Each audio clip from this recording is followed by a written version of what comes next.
talk about terrifying. An armed robber walks inside here to Victory Suites and ends up fighting with the clerk on the ground. You can hear the fear in the voice of that guest who called 911.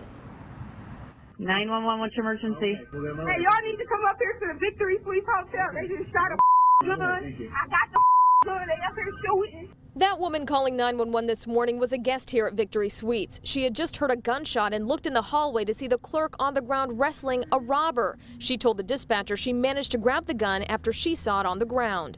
Okay, you got, wait, ma'am. You have the gun?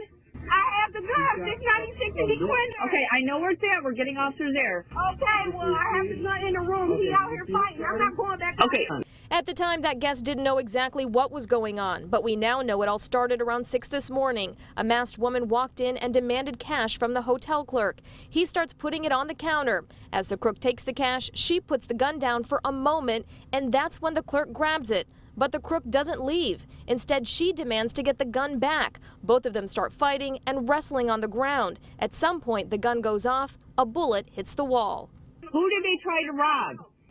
She tried to rob the front desk. I don't know if it's a man or a woman. I really couldn't speak. Okay. I heard a gunshot go off. He's still fighting her. Okay, was anyone shot? No, I don't know. How did you get... That's outside my room. These two fight for a couple of minutes before the crook breaks free and takes off with the cash. The 911 caller says she was trying to help that clerk when she got a hold of the gun on the ground. How did you get their gun?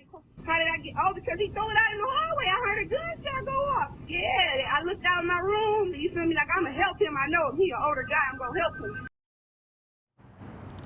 Wow, well, thankfully nobody was shot, but that hotel clerk did have some chest pains and was taken away in an ambulance. As for that suspect, police found the registered owner of the gun, and that's what led them to that suspect. She's a 32-year-old woman from East Point. She is also suspected in a recent robbery at a Days Inn in Roseville. We're told she could be arraigned as early as tomorrow. Live in Warren, Anu Prakash, 7 Action News. Wow, quick thinking there. Thank you, Anu.